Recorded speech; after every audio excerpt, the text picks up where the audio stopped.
Ikaze bakunzwe Dezumu TV 24 uyu munsi tugarutse ku nkuru yacu ndende turababwira uko byifashe mu mujyi wa Bukavu aho bivugwa ko M23 yafashe mu mujyi wa Bukavu nta mirwano ikomeye ibaye.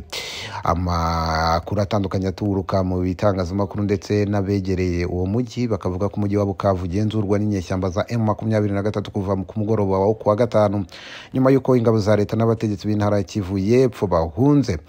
Ku murongo wa telefone turi kumwe n'umunyamakuru wa Bwiza ukurikirana bya hafi umunsi ku munsi n'umunota ku munota ibibera muri Kongo ni intambara by'umwihariko ya M23. Meki Kayiranga uri i Bukavu turagusuhuje. Mwiriwe Dida. Hanyuma biravugwa ko umutwe wa M23 waba wafashe umujyi wa Bukavu.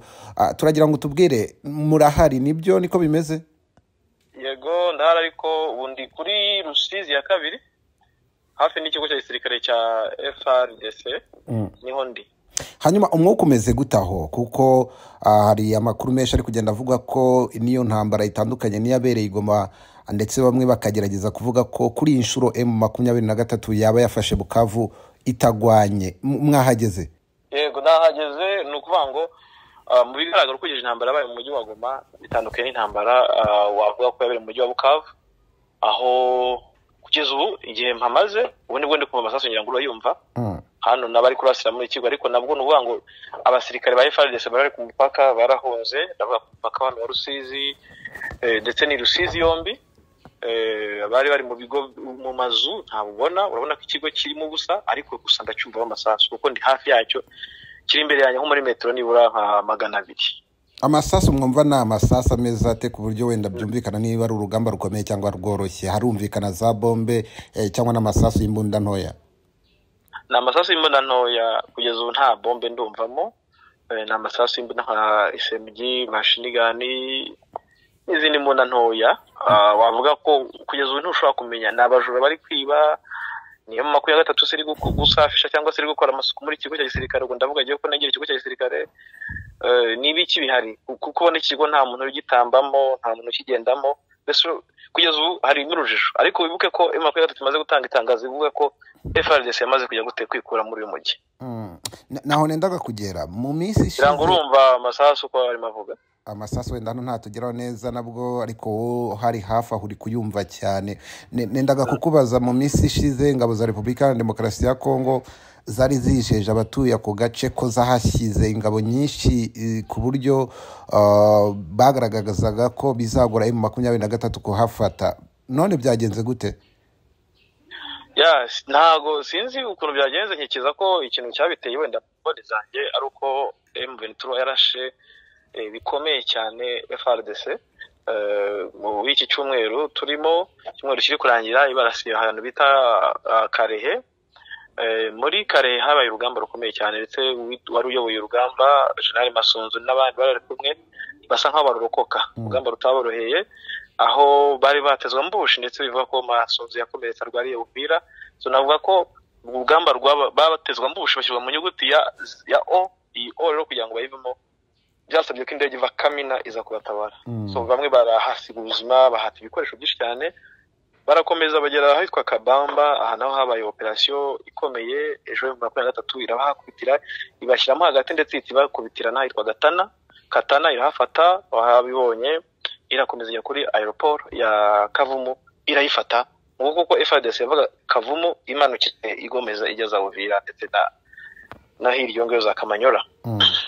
None umuntu ashobora kwibaza Meki kuba M23 yafashe Goma tubireba mu rugamba rutari rworoshye ubu noneho ikurikijeho Bukavu bivuze iki? So bigaragara M23 ntago yari gufata umujyi wa Goma cyangwa se ifate igice cya Nord Kivu ibe yareka Sud Kivu kubera ko urabona ko gufata Sud Kivu ndavuga Bukavu iba imaze nk'iyisekirije cyangwa se yirinze kuko ubona ko kudafata uyu mujyi bishobora kwikurira ikibazo kuko usa nkaho ni imijyi impanga kubura umujyi umwe bivuze ko uzakumenasa.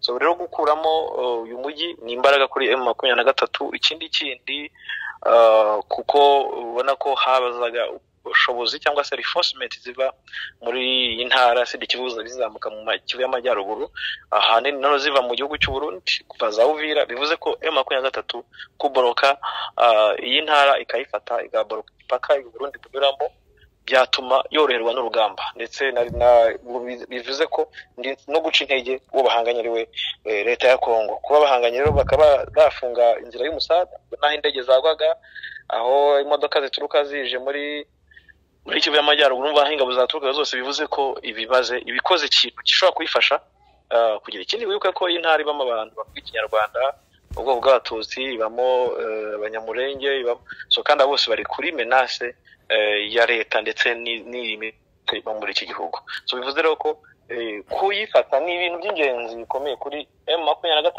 ariko none iki bazo gikomeye kuri leta biruzuyenze cyane bibuze ikintu gikomeye cyane umuntu ashobora kwibaza yego umujyi wa Bukavu nihumvikanyemo amasasu nk'ayo twumvishe ku ntambara yo gufata umujyi wa Goma ubu buzima buhagaze gutaho Bukavu niba wenda bagiyeyo simbizi ariko nkaho uhegereye abari guturukayo baravuga ko bimeze gute gusa nta muntu uri kujyaho mu Rwanda nta n'abantu bari kuza kereka wenda nk'abahunze ariko icyo nahubwiye cyo nuko imboneza zacu ziriyo icyo nabonye amavideo nuko abaturage bira mu mujyi kugeza umujyi wa Bukavu cyangwa se muri Sud Kivu ko nta muyobozi bafite abaturage bari kuyobora abaturage biraye mu mazu mu isoko baratwika basahura imyenda basahura inkweto basahura ibyo kurya sunuvuga ngo umujyi wa Bukavu wabaye kawo kubera ibikorwa by'ubusabuzi birimo abaturage bari kwiba muri make nicyo navuga kiri mu mujyi kuko nta musirikare urimo nta mupolisi abagaragara barahunga hafi buryo cyangwa se umuyobozi ushobora kugira gutuyobora abaturage kuko abayobozi benshi bo muri uyu mujyi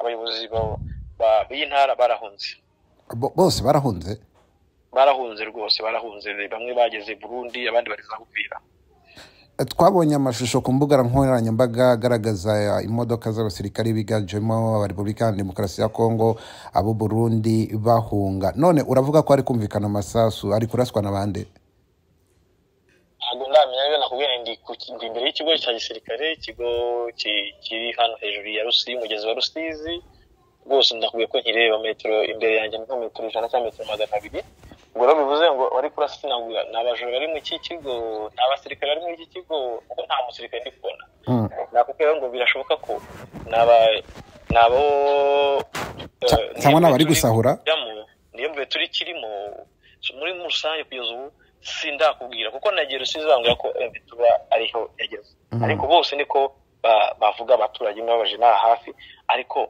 irahari gute urumva nk'ubwo barimo barasa nta masasu uri kumva ayo ndayumvisha yego rero urumva ko ntabwo tuzi ngo uri kurasa ninde ariko twe turi kuri tere kugeza amaso yacu nta muntu arabona kuva nahagera 30 maze bari kurasa ntabwo ndigira mbona urasohariwe nahari hanyuma wenda Meki wakurikiranye cyane iby'uru rugamba rwa M23 umunsi ku munsi ijoro n'amanywa urabikurikira bagamije kugera he mu gufata uduce bavuga ko bagomba gukora ubutegetsi bwa Kinshasa icyo ni kimwe ariko muri koze ya 23 ndetse bino masezerano ya 23 Mars ariho abakomoka izina ryabo bavuga ko bagomba gusekuriza umutekano muri Eastern Congo ndetse no gucyura impunzi muri rusange ikintu cyo gucyura impunzi kiracyahari gushaka umutekano mu baturage biracyahari ibindi bihari ubwo byaba ari kujya gukora ubutegetsi bwa Kinshasa kuba bajya kumwe na Nanga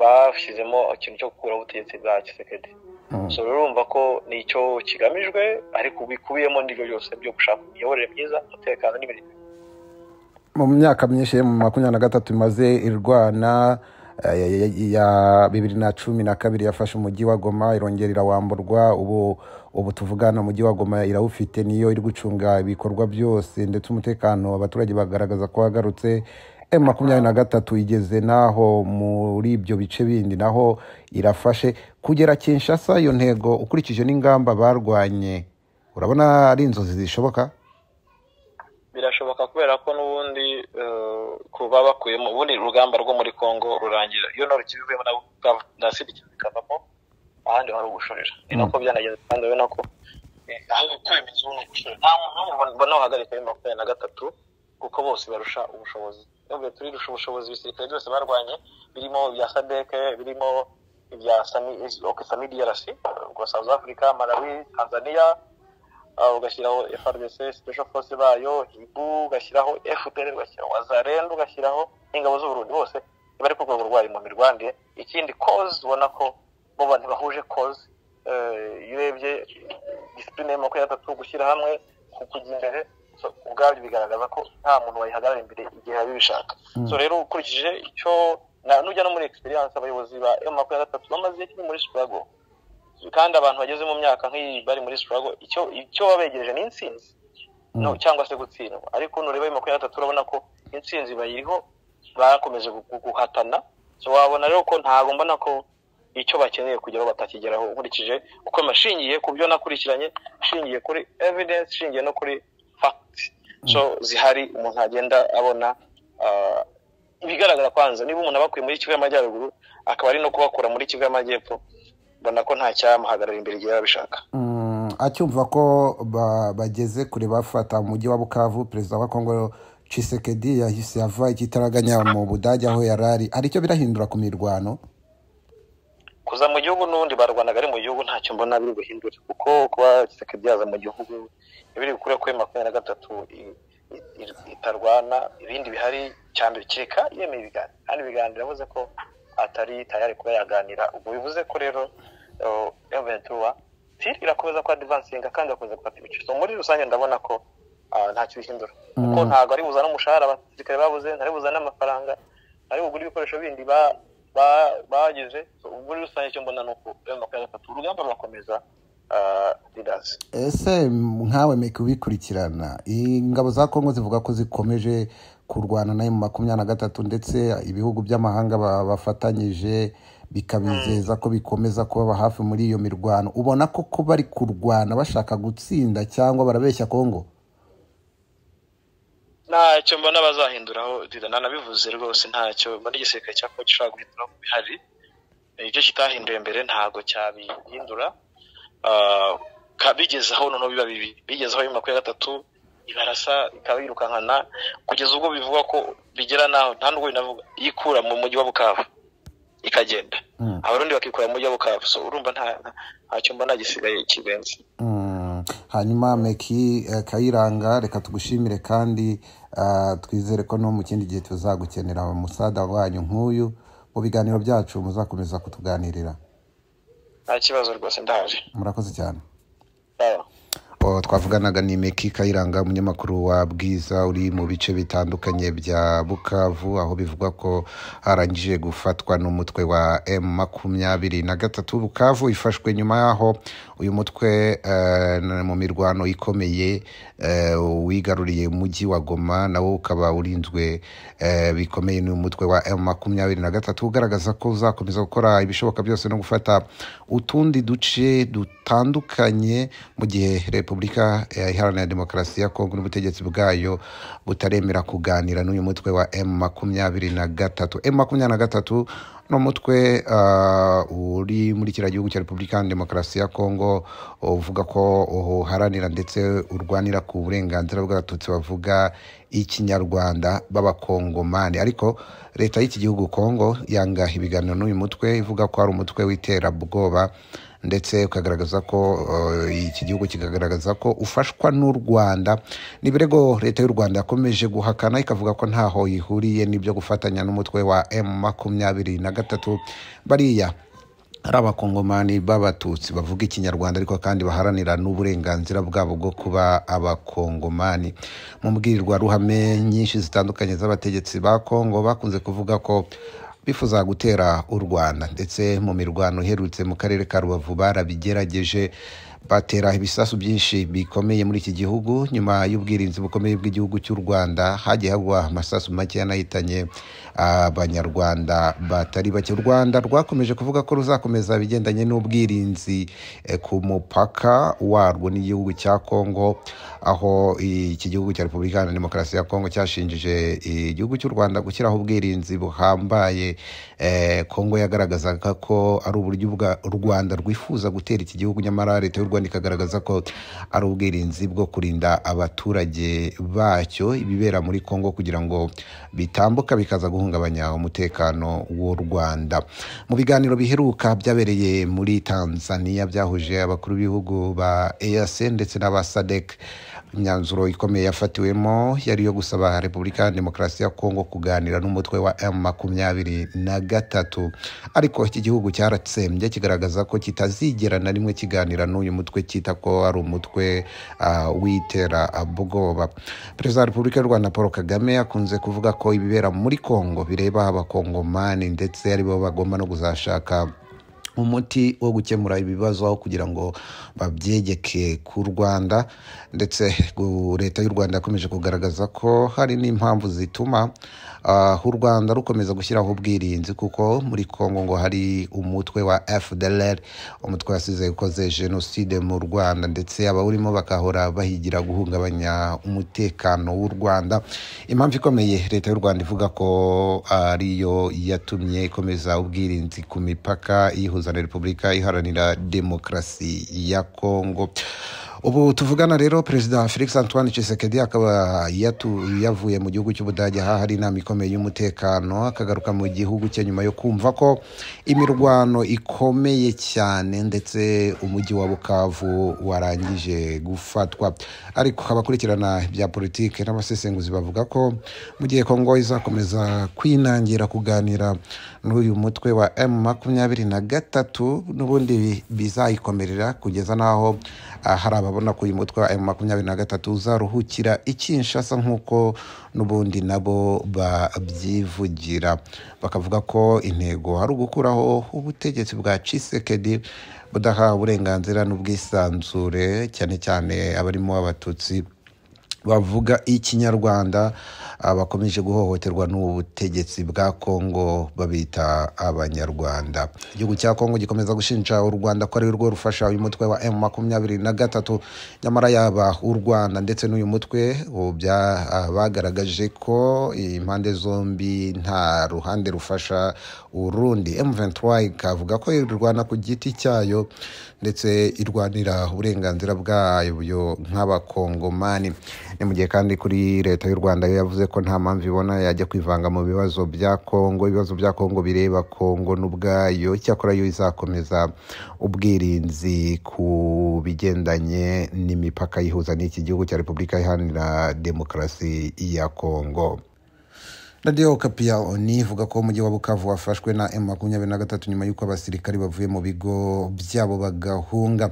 Ibiro ntaramakuru Reuters bisubiramo Colonel Nanga ukuriye AFC M23 aho avuga ati nakwemeza ko twinjiye muri Bukavu uyu mugoroba, kandi ejo ku wa gatandatu tuzakomeza ku gikorwa cyo gusukura uyu mujyi. Ariko ruhande rwa leta ya Kongo n'abategetsi ba Kivu y'Epfo ntacyo baratangaza ku makuru y'ifatwa rya Bukavu. BBC yagerageje no kuvugisha ngo Guverineri Jean-Jacques Paulusi Sadiki w'intara ntibyashoboka, ariko amakuru aravuga ko nta mirwano n'umundi ikomeye yabaye, aho umunyamakuru uri Bukavu atubwira ko ifatwa rya Kavumu ku gicamunsi cyo kuwa gatanu muri Bukavu habaye impagarara n'ubwoba bwinshi mu mujyi wose, ariko nta mirwano ikomeye yahabaye. Mbere Kiliziya Gatolika na Societe Civile ya Kivu y'Epfo bari bagaragaje ubwoba ko imirwano nibera mu mujyi wa Bukavu haza kumeneka amaraso menshi. Icyakora abanyamakuru baravuga ko kuwa gatanu humvikanye amasasu mu gihe kitari kinini mu majyaruguru no hagati mu mujyi wa Bukavu, ariko mu by'ukuri nta ntambara ikomeye yabaye kugeza ubu. Ibyo bashingira ko bavuga ko uyu mutwe wa M23 wafashe Bukavu bitayigoye cyane. Mu ijoro ryo kuwa gatanu mu duce tumwe na tumwe tw'umujyi wa Bukavu hari hacyumvikana amasasu make nk'uko bari muri biriya bice babivuga.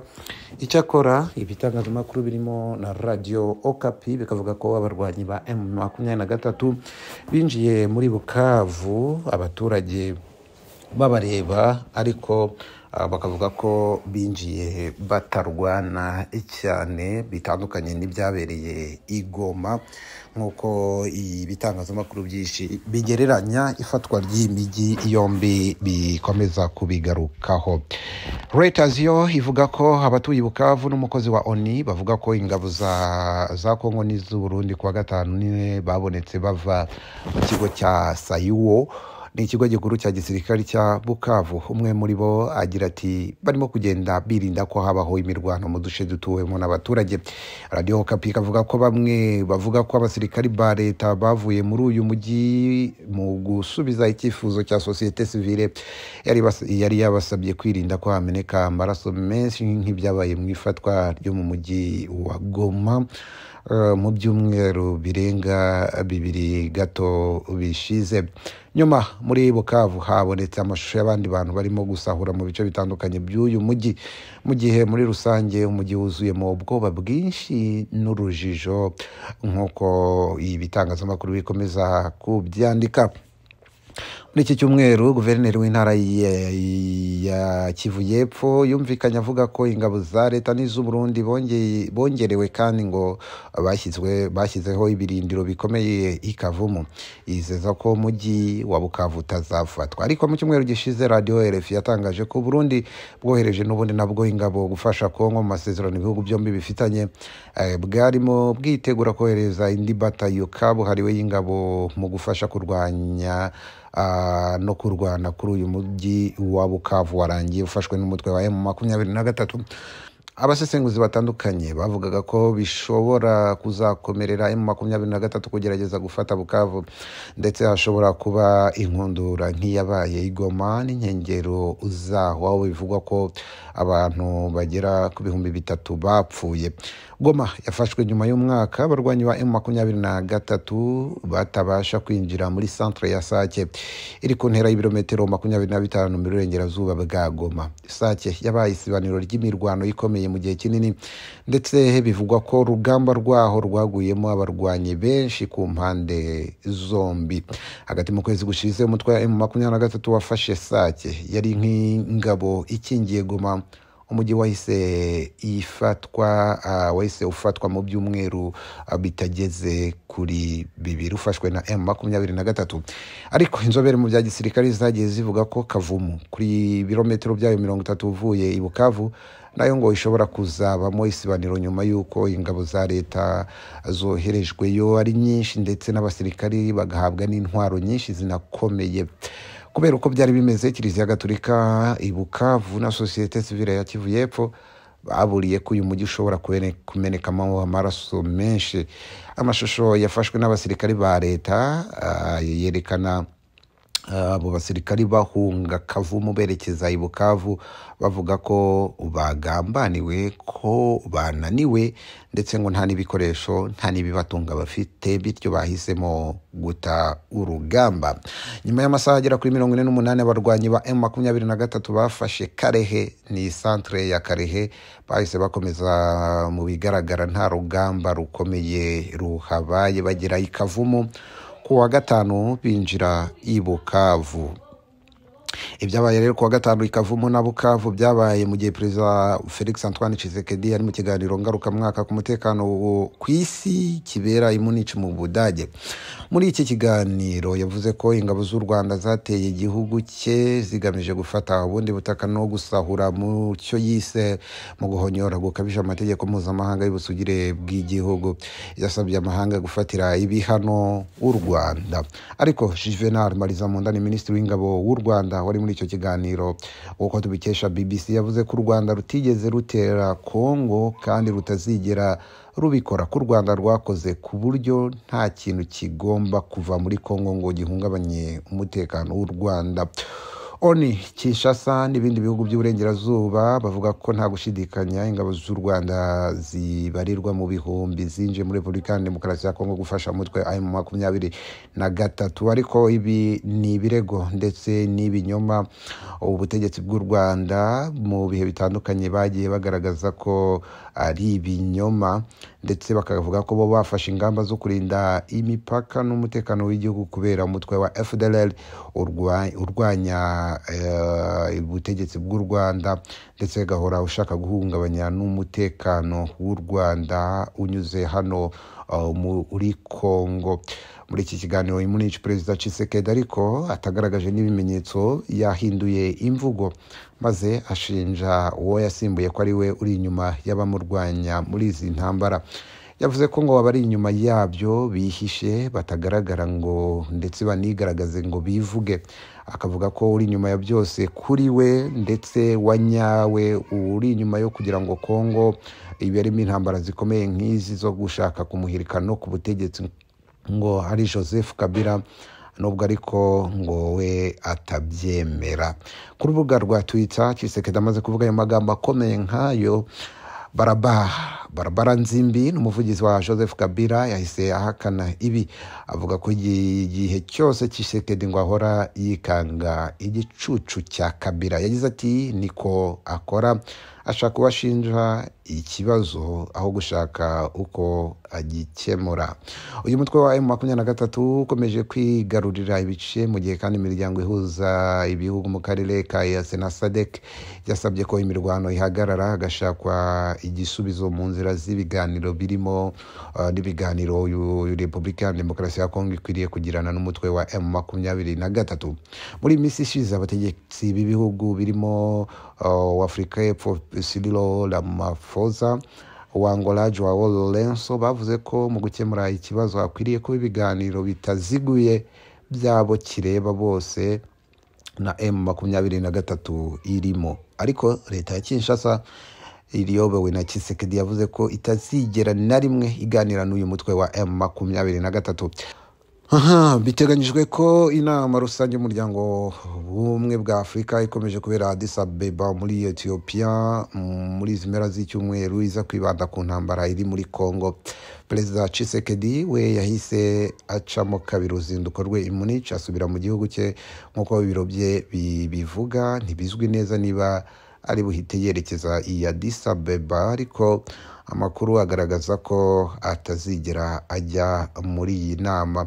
N'indi yabereye muri Tanzania ntiyayigiyemo, ariko yayitabiriye ku buryo bw'ikoranabuhanga. Nuko bimeze muri Repubulika Iharanira Demokarasi ya Kongo. Turakanda subscribe nako kamenyetso k'umutuku kandi subscribe kugira ngo tujye kutugezaho n'andi makuru atandukanye y'ako kanya utasanga ahandi. Amakuru tuyaba hafi cyane ndetse muri isi yihuta, ahantu haba hari ibihuha byinshi. Ukeneye kuba kuri The Zoom kugira ngo wumve amakuru afite ubusesenguzi nk'ubu ariko kandi yizewe. Ndabashimiye, mukomeze munogerwe n'ibiganiro dukomeza kubategurira. Bye bye.